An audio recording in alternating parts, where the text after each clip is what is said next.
On the Radar with the CBS 17 Storm Team.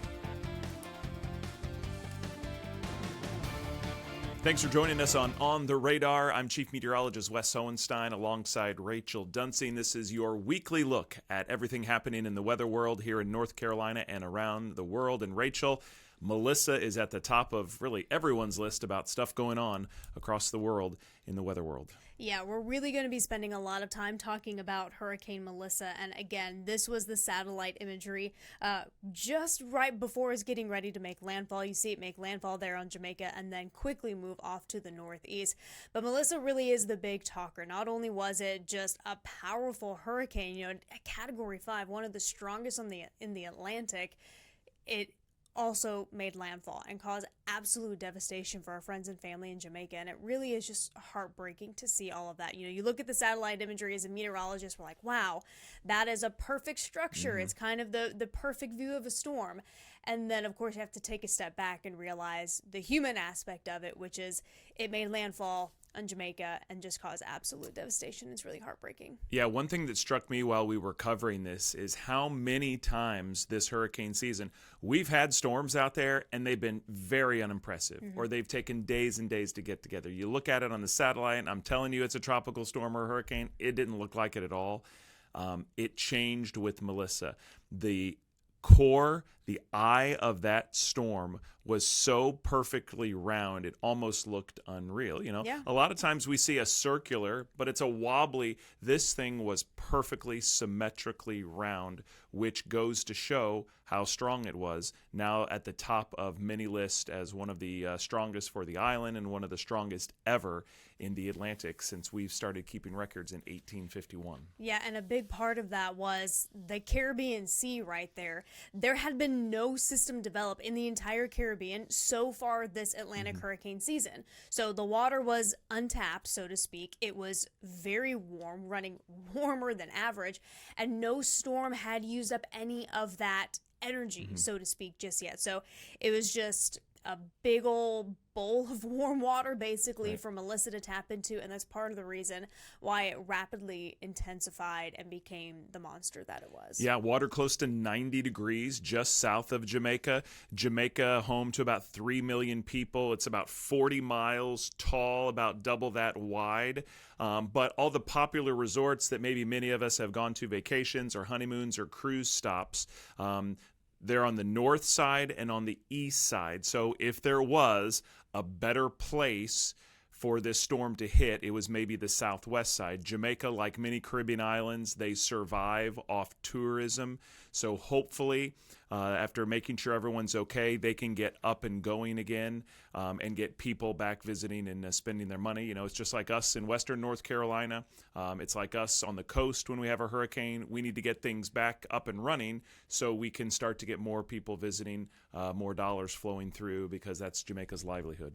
Yeah, and even though it's not a heavily populated tourism part of the island, obviously still a lot of people live there. They still call this part of the island home. And unfortunately, especially now as we're starting to get a little bit more cell service in these areas, we're starting to see more of that devastation. And honestly, it is so heartbreaking. And we had a CBS reporter on scene. We want to give you at least an idea of what is going on there right now.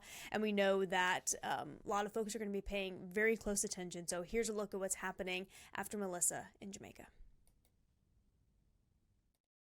Video from above the fishing village of Alligator Pond shows massive destruction. And on the ground,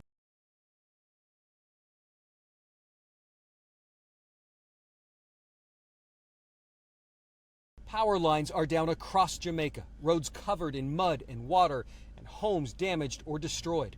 Tourists captured the damage throughout the island's hotels and resorts. Melissa came ashore as a Category 5 hurricane Tuesday, with wind gusts topping 200 miles an hour. The storm damaged several buildings at St. Elizabeth Technical High School.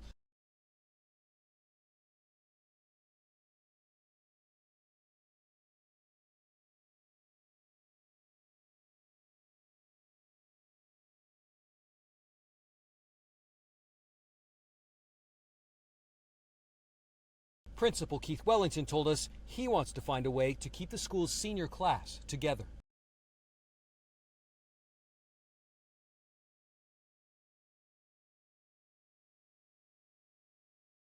Jamaican authorities say 25,000 people here are in shelters, and they are working on a long-term housing plan.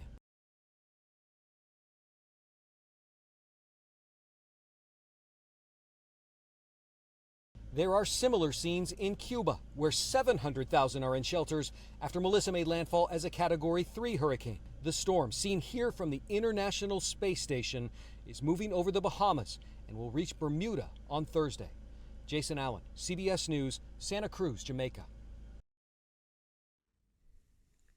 And we see that coming in from space, but remember, a huge part of knowing what Melissa was doing, how it's gaining strength, was what you're seeing right here, the video from the hurricane hunters. And look at this one. In a couple of seconds, you're going to see the crew here just get absolutely rocked with turbulence. I mean, look at that. I mean, that is insane. Now, remember, there are two sort of different sects of hurricane hunters, so to speak. There's NOAA, the National Oceanic and Atmospheric Administration, and then there's the Air Force hurricane hunter, normally Air Force Reserves. This was the NOAA group, and I mean, Yep. Nope. I want no part of that at all, but I am so happy that they are there doing that. Couple notes on that. So this is the P3 Orion, which has the nickname Kermit, which is why, if you look closely, you see a little Kermit the Frog hanging on their dashboard. And the other thing is, we got to remember, these men and women aren't getting paid right now because of the government shutdown, but they're still doing it. And, you know, the more information they collect, the better our forecast can be, so we can warn. Sure, it wasn't the U.S. this time around, but so they can warn everyone in the path of Melissa. Yeah, and this video that you're seeing right here, first of all, this is called the stadium effect, from when you were coming from the eye wall, which is where the worst of the winds, the worst of the weather is, and then this is the eye, where everything is calm. And this is called the stadium effect because it looks like you're in the middle of a stadium and then looking upward. So we're going to pretty much see this video over the next few minutes. They are flying right through from one side of the eye wall to the next. Now, this video is from the Air Force Reserves, the Air Force Hurricane Hunters, and they work in tandem. They're collecting similar data in slightly different ways. Some of them, the NOAA has a tail Doppler, so they can get more like wind speeds and also see what's going on in terms of the rain. Slightly different radar on the Air Force systems. They don't have the tail Doppler, but they still have a lot of instruments. They're both dropping dropsondes, getting that valuable information. But I mean, my goodness, this doesn't look real. If I didn't get this from the official source, the Department of Defense, You'd think it was AI. I would think it was AI. Right. If we're being totally honest, it does not look real, and we are so grateful, again, for the men and women who are doing this, as you mentioned, without a paycheck to get this really important information. And of course, we've talked about the hurricane hunters before. I feel like we all know by now how important their role in forecasting is and making sure these warnings and everything go out for public safety. Imagine if we didn't have the hurricane hunter flights going through and we only were able to rely on the satellite imagery. We would still see that Melissa was rapidly intensifying, but we wouldn't know that it went from, 160 to 185, and so this helps people better prepare. We get better warnings advanced, and our models greatly improve with this information as well. The more we can collect now, the better we can do at predicting where the storms are going to go. The Air Force uses the C-130, and there were two different occasions during this Cat 5 monster where the turbulence was so bad, it rocked the airframe so bad, they had to turn around and come home because they were worried about airframe damage and the plane not being able to fly correctly, and obviously people's safety in jeopardy. So I've never heard of that happening before, but a lot of history with this storm that many of us had never seen before. A perfectly well-defined, incredibly strong Category 5 hurricane that for Jamaica has made history. And that's a beautiful shot.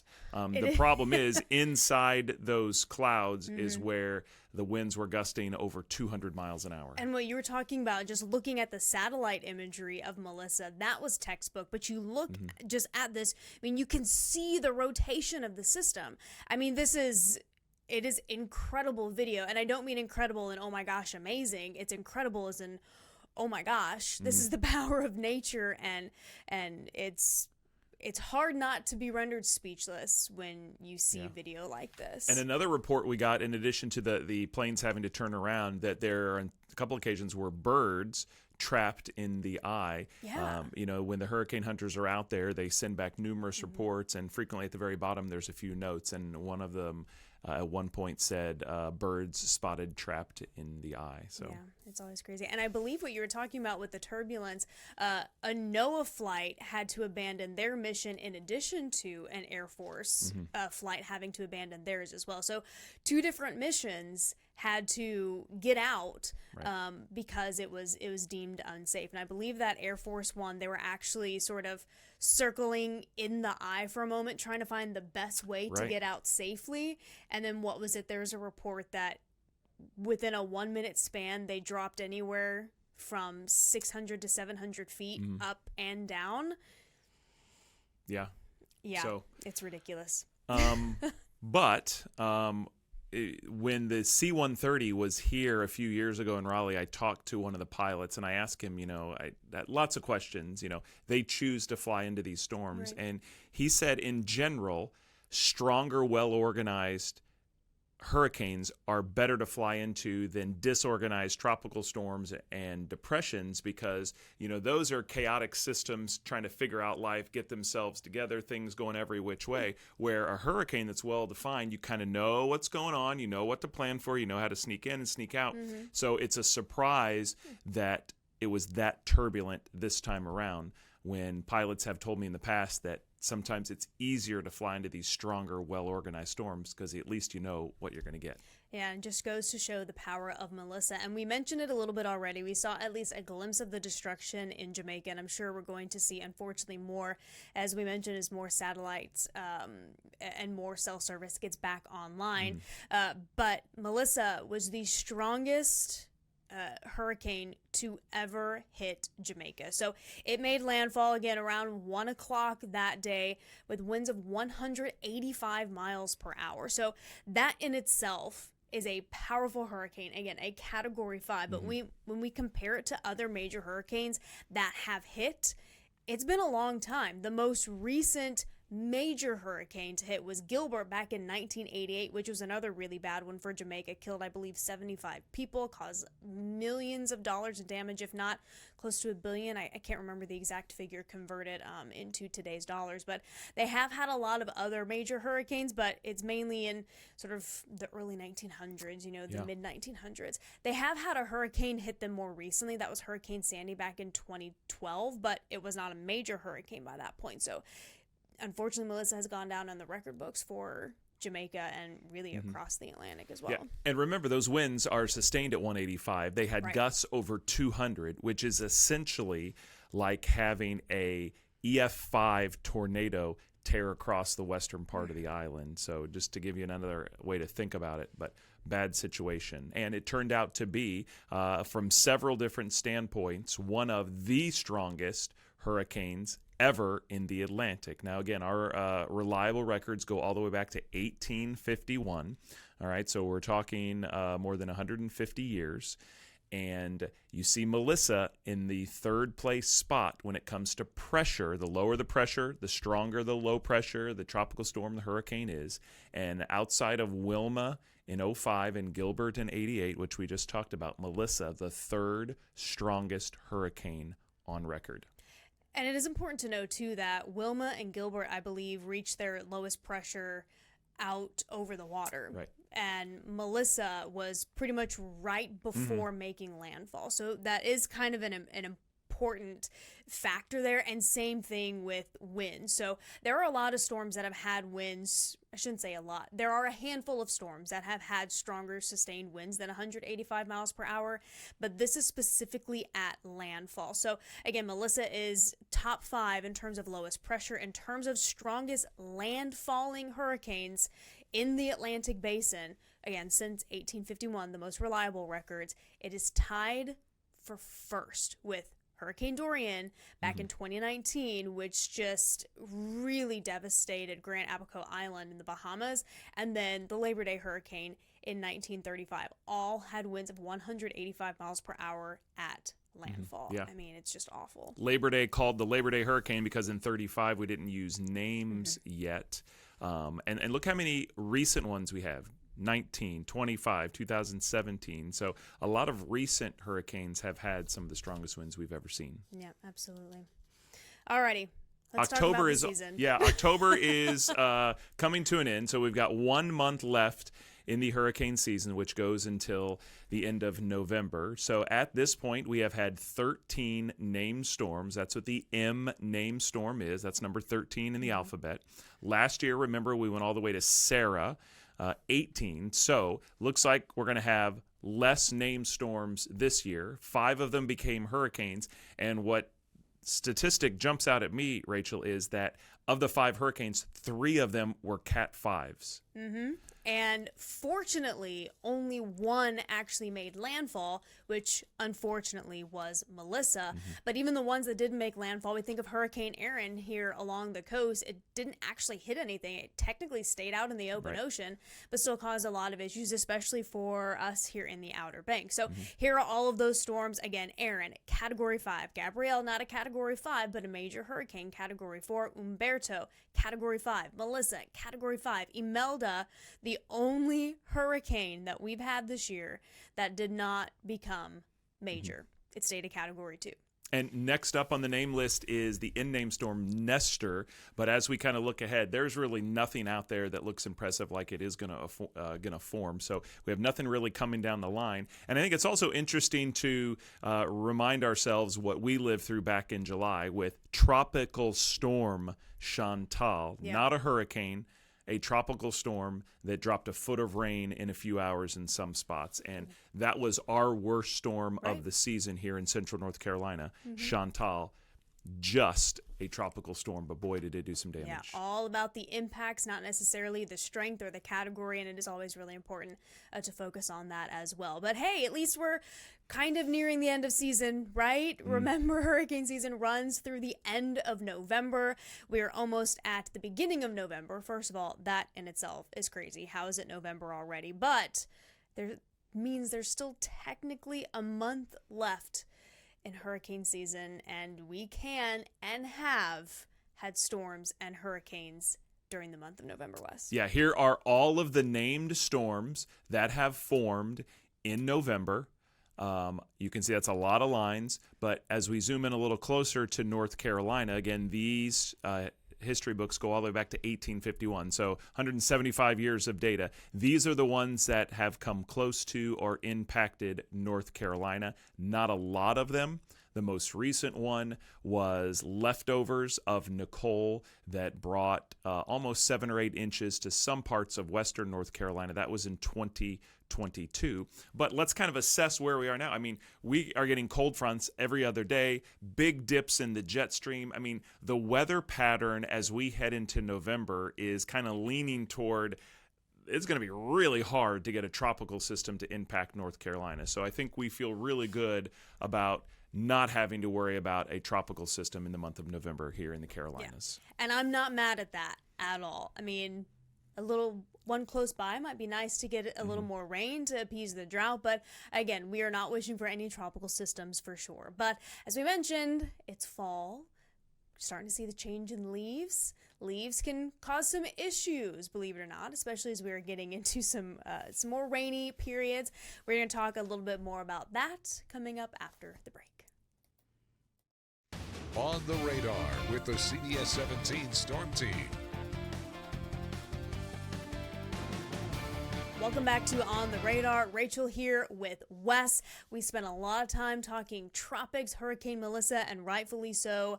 But let's focus on what's happening right now. It is fall. The leaves are changing, and they're starting to fall as well. And, you know, it's nice to sort of rake them up and let the kids and the dogs and everyone run into it in the piles. But something we don't always think about, they can cause some issues, especially anyone who's out and about driving when it gets to be a little rainy.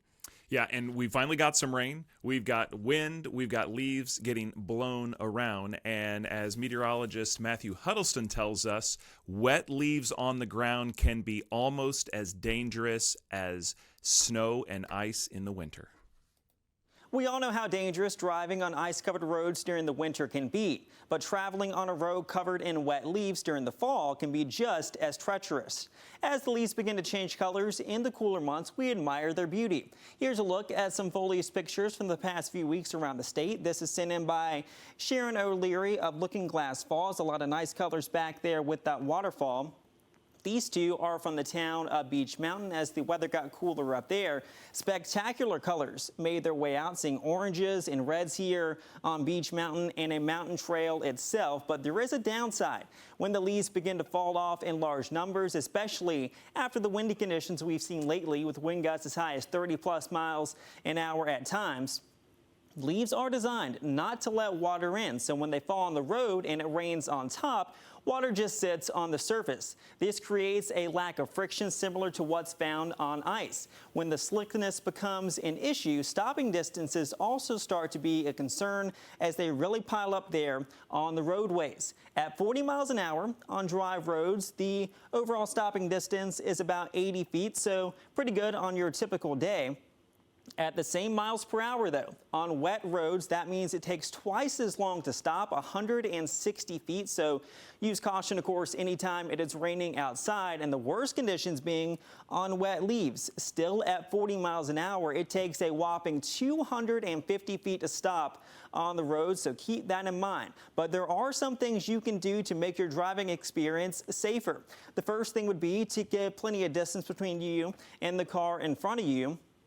Secondly, reduce speed when needed, because as the leaves pile up on the roadways, you saw how long it takes you to stop, so slowing down helps in that regard. Clean leaves off your car. That's the same case during the winter because we see the snow on the cars falling off as you drive down the roadways. That is the same with the leaves too. And then ensure tires have good tread. Of course, that's also good for just rainy conditions, snowy conditions, and dry conditions too. And lastly, if you're driving at night, and use extra caution because, of course, the darker it is, the harder it is to see what it is out there on the roads. Now, this is the most recent foliage report showing some decent colors down towards the Piedmont of North Carolina. Actually, past peak down towards the mountains, Boone, Asheville, seeing the colors kind of come to an end, at least for the season. But notice across our area, Durham seeing partial color to near peak, and then down towards Raleigh and south and southeast. We're also seeing some patchy color there. You'll likely notice that as you're driving around on I-40. But if you see leaves on the roads, especially if the water's falling them, use plenty of caution. But reaching and passing peak means more leaves, unfortunately, will continue to drop to the ground. So although winter is less than 2 months away, when we'll periodically worry about ice on the roads, in the meantime, use caution when approaching a leaf-covered road.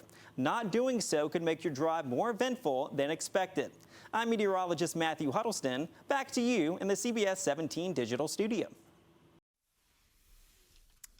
Never thought about that. They definitely didn't teach me that in driver's ed many moons ago. Not at all.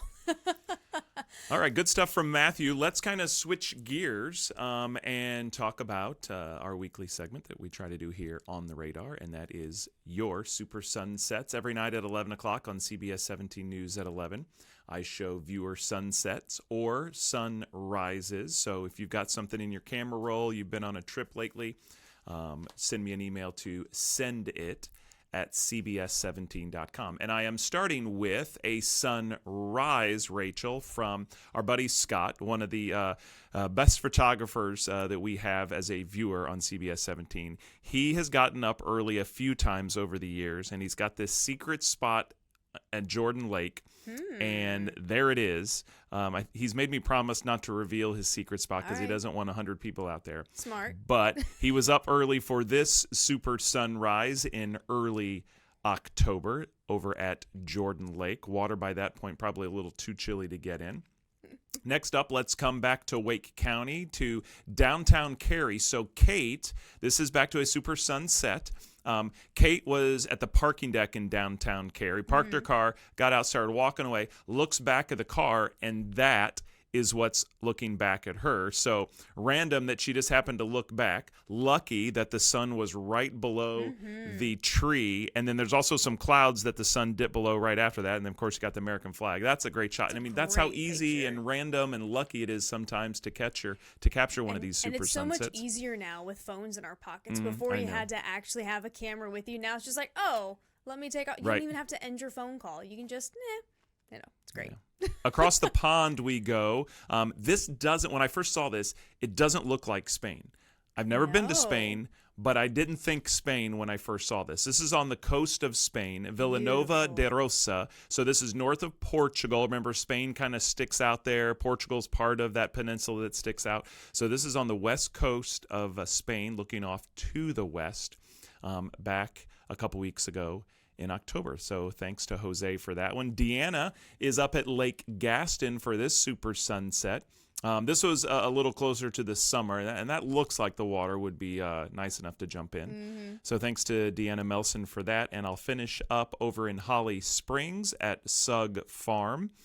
Sug Farm is where they shoot off fireworks every year, and they do a lot of different festivals out there, but Lisa out in Holly Springs captured that shot. And again, we want you to help me entertain our viewers every night at 11 o'clock and here on the radar. If you've got a super sunset or sunrise, drop me an email to sendit@cbs17.com. I mean, another beautiful just batch of sunrises and sunsets there, Wes. And of course, anyone who's watching us on CBS 17 Plus knows that we love telling you the weather. We love showing off your sunsets, but we also have a commitment to helping the community with our 3-degree guarantee. And kind of a little bit of a shameless plug here, but we are really hoping that an organization or a charity that could use a little boost, maybe some extra funds, and be part of our 3-degree guarantee. So Wes, you've been doing this for a long time now, and it's always some really great organizations. Yeah, for more than 10 years, we have been adopting a charity every month in the CBS 17 Weather Department. And every year, toward the end of the year, our committee gets together after getting nominations from you for a charity in need, a favorite charity, something you've run across, someone you've heard something about.